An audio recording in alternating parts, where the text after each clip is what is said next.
Hello दोस्तों, कैसे हैं सब। मेरा नाम है हिमांशु और मैं स्वागत करता हूं आप सबका आपके अपने चैनल कॉमिक वर्ल्ड पर। तो चलिए दोस्तों, शुरू करते हैं राज कॉमिक्स में डोगा की बॉर्न एंड ब्लड सीरीज का 6वां इशू, वफा का पहला भाग।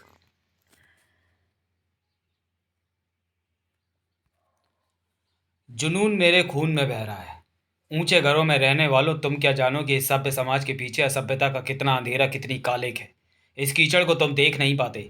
माँ बाप ने तुम्हें धन दौलत का जो साया दिया है, एक अनाथ एक लाचार को किस तरह रौंदती है ये दुनिया, वह मैंने देखा है, मैंने सहा है। इतना सहा है कि मैं खुद उस कीचड़ का प्रतिबिंब बन गया हूँ। लेकिन मुझे यह कीचड़ दिखाई देती है, इसका सफाया भी मैं करूँगा। ममता मई मिस्टर एरिस की इज्जत बचाई थी मैंने।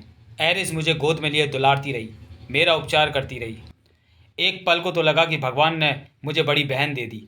2 दिन और 2 रातें लगी मेरी तबीयत सुधरने में। मिस्टर एरिस ने मुझे ग्वालियर शहर घुमाया। हम ग्वालियर फोर्ट देखने गए, मान सिंह पैलेस देखने गए, उमेद भवन पैलेस भी देखा। ग्वालियर के गटरों में ही भटका था मैं अभी तक। ग्वालियर इतना सुंदर है, यह रिज दीदी ने सिखाया दिखाया। मैं उन्हें रिज दीदी बुलाता था और वो मुझे सूरज। मुझे अपना नाम सुनना बहुत अच्छा लगता था। रिज दीदी ने बताया कि झटका और गौरी को उन्हीं के मंगेतर जॉय ने भेजा था। रिज दीदी के फ्लैट में उस रात हम सो ना सके। सारी रात मैं उनकी हौलनाक आप बीती सुनता रहा। जॉय, जो कि ग्वालियर चिल्ड्रन हॉस्पिटल में एक जूनियर डॉक्टर था, रिस वहाँ पर ट्रेनी नर्स बनकर आई थी। बहुत जल्द ही दोनों एक दूसरे की तरफ आकर्षित हुए और फिर दो जिस्म एक जान हो गए। साथ जीने मरने की सैकड़ों कस्में खाई गईं। कस्में खाई जाती हैं जीवन भर, हर दुख हर सुख में साथ निभाने की। कस्में खाई जाती हैं एक दूसरे के दर्द तकलीफ को अपने ऊपर लेने की। कस्में खाई जाती हैं कि इस दुनिया में तुझसे प्यारा कोई नहीं। कस्में खाई जाती हैं वफा की। लेकिन वो तो एक माँ की ममता के साथ बेवफाई कर गया, अपने व्यवसाय के साथ बेवफाई कर गया। उसमें कैसी जीवन भर की वफा की उम्मीद की जाती।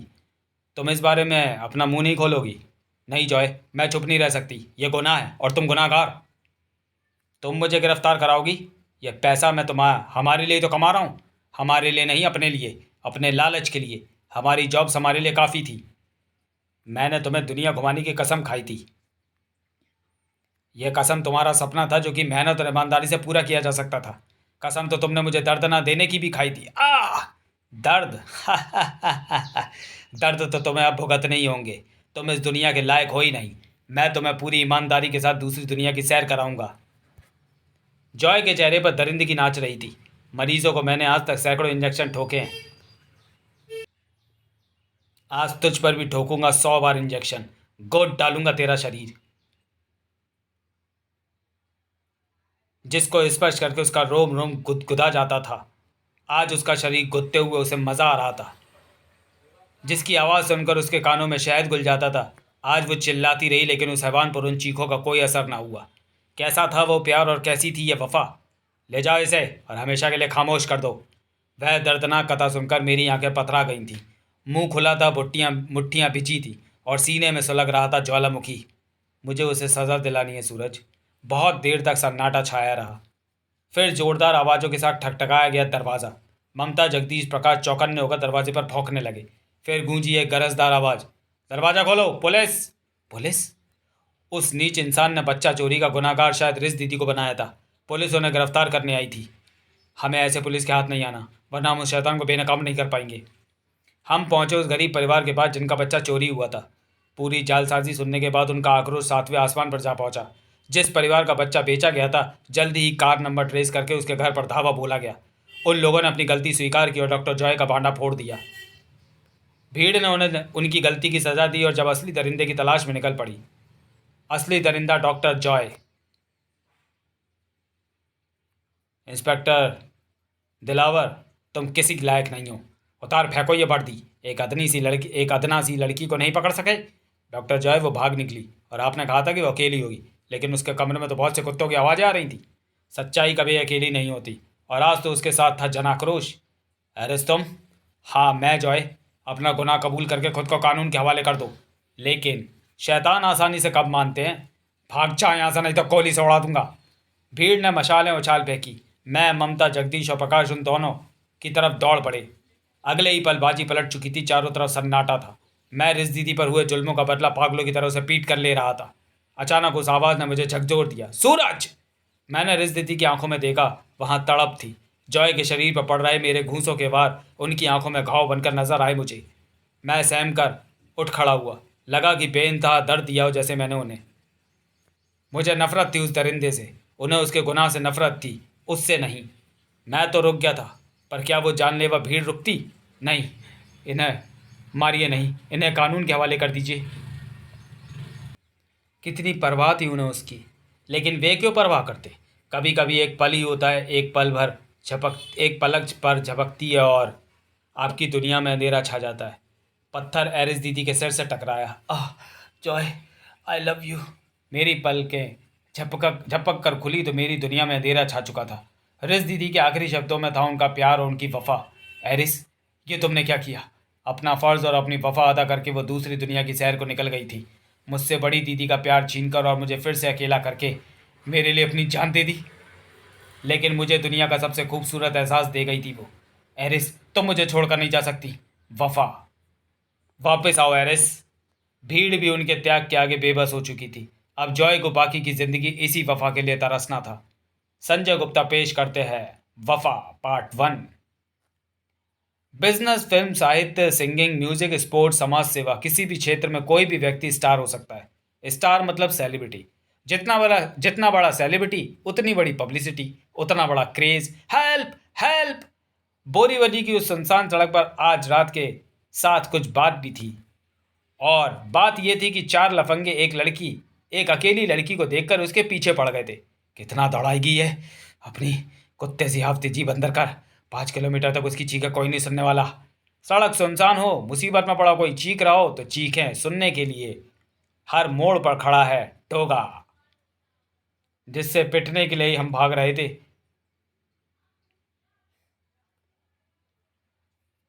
ये तो डोगा है। अबे क्या बक रहा है? और ये डोगा हमें मार क्या रहा है? डोगा भाई साहब रुक जाओ, आग फूट जाएगी। Rubber bullets. सट सट सट! लड़की का पीछा क्यों कर रहे थे? आह! डोगा फट जाएगी, टी शर्ट छोड़ दो, एक ही है। डोगा के पास भी एक ही छाती है जो जुल्म और गुनाह को देखकर फट जाती है। क्यों नहीं ये सोचकर लफंगगिरी छोड़ दी तुमने? उ! बोलो जवाब दो। आई! श्रद्धा, और कितना पिटवाओगी डोगा के हाथों? रोको डोगा, ये सब ड्रामा था। ये श्रद्धा है हमारी दोस्त, ये तुम्हारे लिए पागल है डोगा। तुम्हें ढूंढने के लिए रात रात भर सड़कों पर भटकती है। डोगा, आई आई डोंट बिलीव डोगा कि तुम मेरे सामने हो। It's it's too I am not just dreaming. I love you Doga, I love you. ये क्या? तुम ये सब क्या है? ये प्यार है डोगा। प्यार? क्या बकवास है। मैं तुमसे पहली बार मिल रहा हूँ, तुम मुझसे पहली बार। इन तस्वीरों में मैं तुमसे हज़ारों बार मिली हूँ। तस्वीरों में तुम्हारे साथ होने का एहसास किया है, तुम्हारे साथ मूवीज़ देखी हैं, कई बार तुम्हारे हाथ में हाथ डालकर जूहू बीच पर घूमी हूँ, डेटिंग पर गई हूँ। ओह, मैं समझ गया। इस स्थिति को इरेटोमेनिया कहते हैं, जो किसी सेलिब्रिटी या सुप्रसिद्ध व्यक्ति के प्रति इल्यूजन की स्थिति पैदा करती है। डोगा, वही इसमें वही सब होता है जैसा तुम कह रही हो। सेलिब्रिटी से प्यार हो जाता है। ऐसी एक अकेली लड़की केवल तुम ही नहीं होगी, और भी हज़ारों होंगी जो मुझसे या मुझ जैसे दूसरे लोगों से प्रभावित होंगी। नहीं डोगा, आई आई रियली लव यू। मुझे छोड़कर मत जाओ, तुम्हारे बिना मर जाएगी तुम्हारी श्रद्धा। ये सिर्फ पागलपन है। अगर तुम्हारे जैसी और सब लड़कियां भी ऐसी ख्वाहिशें लिए मेरे पास आ जाए तो मैं किस किस के प्यार को स्वीकार करूंगा? सिर्फ मेरे डोगा, सिर्फ मेरे। और मेरे जीते जी मेरा प्यार स्वीकार किए बिना यहाँ से जाओगे तो मुझे जिंदा नहीं पाओगे डोगा। ओह, तुम सचमुच पागल हो। छोड़ो इसे, समझने की कोशिश करो, ये प्यार नहीं है। अगर आज मैं तुम्हें ना मिलता तो तुम मेरे बारे में सोच सोच कर तड़प तड़प कर चाहे अपनी जान ही क्यों ना दे देती, लेकिन मुझे तो पता तक ना चलता, क्योंकि मैं तो तुम्हारे बारे में अब तक जानता ही नहीं था। अगर तुम मुझे चाहती हो तो ये तुम्हारी प्रॉब्लम है। मुझे तुमसे हमदर्दी तो हो सकती है, लेकिन प्यार नहीं। उफ! नहीं डोगा, खट था। लोमड़ी किसी और लड़की से तुम्हें हमदर्दी भी नहीं करने देगी, उसे मैं समझाती हूँ। उफ! बिल्ली बनकर डोगा का रास्ता काटने की कोशिश मत कर। था उफ! था क्योंकि डोगा के रास्ते में है लोमड़ी। उफ! ये तो हाई वोल्टेज बिजली है। ता आ डोगा के दिल का रास्ता काटने की हिमायत सिर्फ लोमड़ी कर सकती है। याद रहे, लोमड़ी डोगा के सामने थी और फिर उसी एहसास से डोगा का रोया रोया थिरक उठा जो अपनी पिछली मुलाकात में लोमड़ी ने उसे कराया था, और अब भी स्तब्ध था। ओह कम ऑन डोगा, खड़े होने में इतनी देर लगाओगे तो इतनी देर में कोई भी अपराधी तुम्हें हमेशा के लिए लुढ़का कर चला जाएगा। तब भी स्तब्ध रह गया था डोगा। वैसे तुम्हें डरने की ज़रूरत नहीं है। उसकी आंखों का संबंध बांधे दे रहा था उसे। अगर ऐसा कोई पल आया डोगा, तो तुम्हारी मुसीबत को लोमड़ी अपने ऊपर झेल लेगी। या तो मिट जाएगी वो, या मिटा डालेगी उस मुसीबत का नामो निशान। डोगा, ये पल बहुत खास है। देखो, मैं तुम्हारी आंखों में हूँ। मुझे अपनी आंखों में कैद कर लो हमेशा के लिए। उफ, ये सब क्या है? लोमड़ी कहाँ गई? जो ख्वाब में भी मेरी नहीं, उसमें मुझे अपनेपन का ये कैसा एहसास हो रहा है? ये लोमड़ी बड़ी चतुरता से मेरे जज्बातों पर अपना वर्चस्व कायम करती जा रही है। उसको सामने पाती मैं अपने होश हवास खोने लगता हूँ। नहीं, ये ठीक नहीं हो रहा। उसका एहसास मुझे सम्मोहित करने की कोशिश कर रहा है। मुझे इस खूबसूरत एहसास के भ्रमजाल से निकलना होगा। मेरे ये एहसास केवल मोनिका के लिए है, सिर्फ उसी के लिए है। आँख खोलते ही मुझे पाएगा, बंद करते ही मुझे पाएगा। इतना बेबस कर दूंगी कि जिंदगी को दूभर पाएगा। इस वक्त हजारों युवाओं की सांसें दूभर हो रही थीं। ये तो गई अब। अरे, तुम लोग यहाँ जिम में एक्सरसाइज करने आए हो या टीवी देखने? सूरज भैया, मैं देख रहा हूँ कि 35 लाख रुपए की गोल्ड एम्ब्रॉयडरी शेरवानी कैसी होती है। आखिर मुझे भी तो दूल्हा बनना है। और मैं देख रही हूँ कि 25 लाख रुपए की कांजीवरम की साड़ी कैसी दिखती है। दुल्हन तो मुझे भी बनना है। चक्कर क्या है? चक्कर ये है सूरज भैया कि विशाल और चाहत ने भी कल ही एक दूसरे से शादी करने का फैसला किया है। हाँ सूरज भैया, हम शादी कर रहे हैं। लेकिन ये 35 लाख की शेरवानी और 25 लाख की कांजीवरम की साड़ी का क्या चक्कर है? कल बॉलीवुड की सुप्रसिद्ध जोड़ी गोल्डी और मुस्कान की भी शादी है सूरज भैया। जानता हूँ, बिग स्टार युगराज के स्टार बेटे गोल्डी और मिस यूनिवर्स रह चुकी बॉलीवुड की सुप्रसिद्ध अदाकारा मोह मुस्कान की शादी है। सूरज भैया, इन दोनों की शादी से हजारों लाखों युवाओं के दिल टूट जाएंगे। हाँ, और उनमें से कुछ तुम भी हो। चलो अपने अपने वर्कआउट पे लग जाओ। सूरज भैया, आपको मेरे साथ चलना होगा। मेरी शादी की तैयारी भी तो करनी है। बैंकेट हॉल की बुकिंग से लेकर बैंड घोड़ी सभी कुछ। ठीक है, मैं चलता हूँ। फिर दोपहर को मुझे भी जाना है मोनिका से मिलने, लंच पर। होटल 15 लाख में गोल्डी और मुस्कान की शादी के लिए बुक है तो क्या हुआ? मेरी शादी भी कोई मामूली शादी नहीं है। इसे 20 लाख में मेरे लिए बुक करो। मैं भी उससे कम थोड़ी हूँ। देखिए, इस वक्त शहर के सारे होटल, बैंकेट, अच्छे बैंड, पंडाल, बसें, कारें, फ्लावर्स, सजावट सिर्फ और सिर्फ गोल्डी और मुस्कान की शादी के लिए बुक है। शादी की बुकिंग एक दिन में नहीं होती, 2 महीने पहले करवाई जाती है। कमाल है। तो फिर मेरी शादी कैसे होगी? मेरे दोस्त बिना होटल के कहाँ ठहरेंगे? मेरी दुल्हन की डोली किस कार में जाएगी?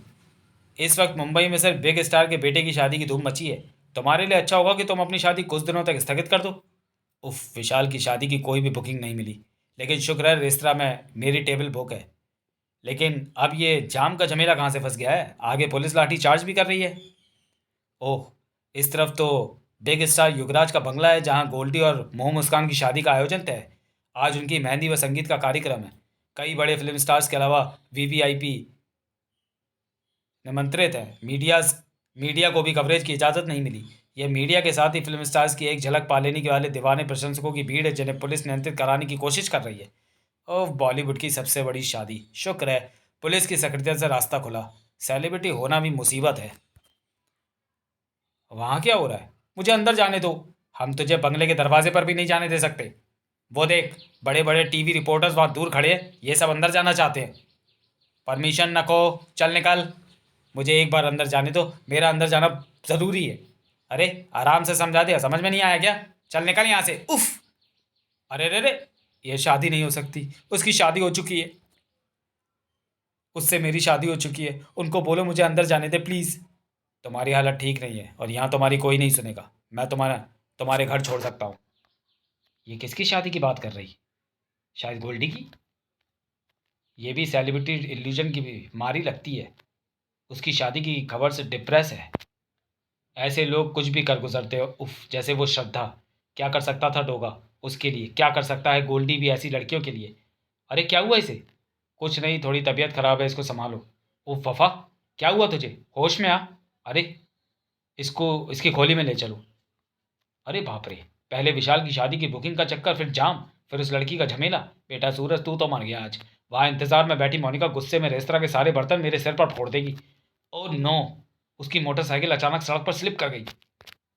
ओह! यहाँ सड़क पर मोबिल ऑयल बिखरा हुआ है, शायद किसी वाहन से लीक हुआ है। ये इसी पर स्लिप हुआ है। तुम ठीक तो हो ना? तुम्हें चोटें आई हैं? एम्बुलेंस को कॉल करने में सूरज का आधा घंटा और खर्च हुआ। आधा घंटा तो खर्च हुआ, लेकिन मेरी हड्डियाँ टूटने से बच गई, वरना उसकी जगह पर मैं होता। जो होता है अच्छे के लिए होता है। उस स्थान पर रेत डलवाने के पश्चात ही सूरज वहां से निकला। अब तू भी निकल जल्दी बेटे सूरज, आज तेरी खैर नहीं। बारात दरवाजे पर आ चुकी थी और हर दुल्हन का सबसे बड़ा सपना होता है घूंघट में से अपनी बारात देखने का। तो चलिए दोस्तों, वीडियो को यहीं समाप्त करते हैं और मिलते हैं वफा के दूसरे और अंतिम भाग में अगले वीडियो में। तब तक के लिए धन्यवाद।